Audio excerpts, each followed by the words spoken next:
Hello, everyone. My name is Leo Chavez, and here I am to talk to you guys about the basics of the heart.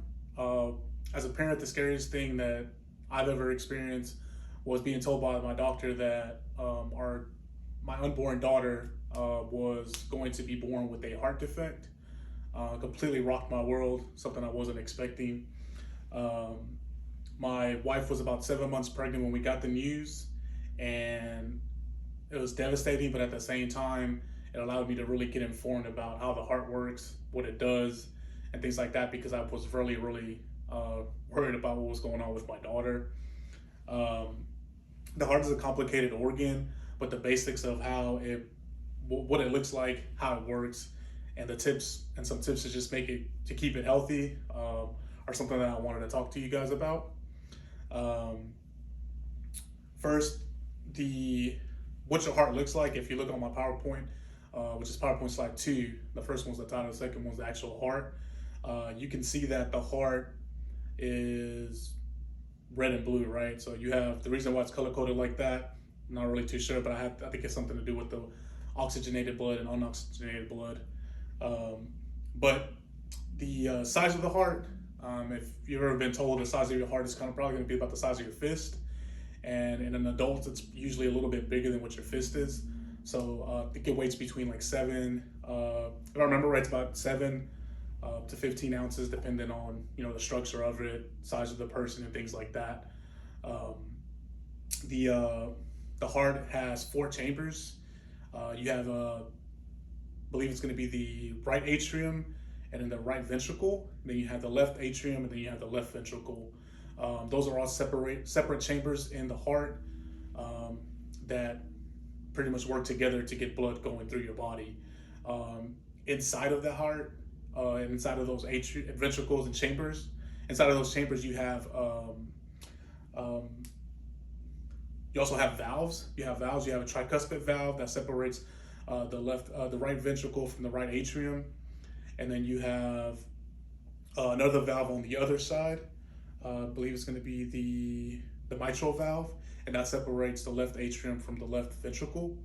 Um, Once blood gets out of the ventricle, it goes through a aortic valve that sends it into the body, sends the blood into the body. But then you also have on the on the right side, you have a pulmonary valve as well. These valves basically just help separate the chambers in the heart and try to separate blood from where it needs to go. If I remember right, I believe that my daughter's defect was a heart was I think it was like a hole in the one of the walls of the ventricles, and so it was there was potential for blood to seep through or something like that. So we're still kind of dealing with that now, but that's something that kind of made me want to learn a little bit more about it.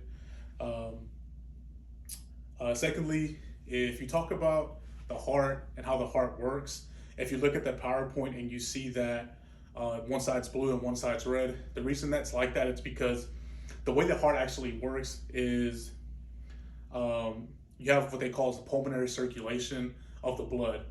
So the reason it's blue on one side is because at the time that the blood is coming through I believe it's going to be the superior vena cava, so it comes up superior vena cava, which is a large artery. The blood is not oxygenated, so the blood has to go through the right atrium down through the left ventricle, and from the left ventricle it goes up the pulmonary valve down to the lungs. Once the blood circulates in the lungs, it becomes oxygenated, circles through the lung, comes back up to the heart, and then it comes in through the left atrium down to the left ventricle, and then it shoots out the left ventricle to go in through the rest of your body as oxygenated blood. So I think that's probably why it's color coded like that. Not too bad, I guess. The way that the way that the heart has its like systemic circulation is pretty much that. Systemic circulation basically means that like the blood in the heart it's going through, but the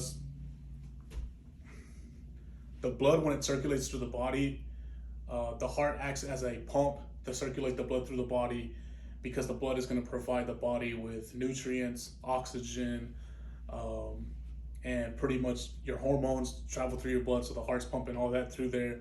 The heart's main focus is blood pressure. If you have a loss in blood pressure, it's probably because of something in your heart. Um, so I'm not an expert in the heart, but I've done a little bit of research just to try to figure out uh, things to talk about while I was doing this speech. Um, so a couple of things last thing, the things that I wanted to talk about is your heart being healthy.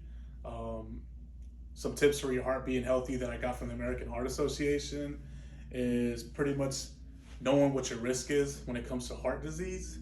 If you're someone that has a family history of heart disease, or you have uh, certain things that make your heart weak, you have to be careful with that and just kind of know your status of what your heart conditions are, if you have any. Um, uh, and what's really important too is how you eat. Uh, they recommend that you eat healthy.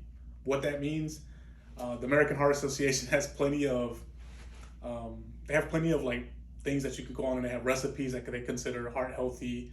A lot of try to avoid like refined sugars, things that are going to be bad for you, like tobacco, alcohol. Um, you don't want to ingest things that are going to give you a risk for heart disease, um, diabetes.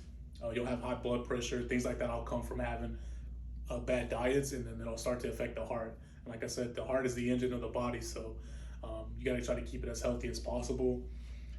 If you stay physically active, that's another thing that's supposed to be really good for your heart. Try to get up and move more. I feel like here in the United States, as a society, we have a very relaxed, you know, a relaxed environment. Lifestyles are very we just don't move a lot. So your watch, I have my Apple Watch tells me all the time, like, hey, it's time to move, time to get up, because we're used to binge watching TV and things like that, and that doesn't really help your heart. So you really have to be careful with it. So talked about the heart, talked about how the heart has a purpose in your body, and though it's a complicated organ, how it works, what it looks like, and these tips that I gave you, are really, really, really important. I myself struggle with meeting these tips that I give you, but I try to do my best. I do I do my checkups. I try to eat as healthy as possible. I try to stay away from things like tobacco and things like that are going to affect me. And ever since my daughter was born, she's only one now. We still take her to checkups for it. They do EKGs and they do all kinds of things to help her out. And I just hope that it never comes down to where like she needs surgery to fix what's going on with her. But hopefully she can grow up and live a healthy lifestyle from this point forward. Thank you for your time.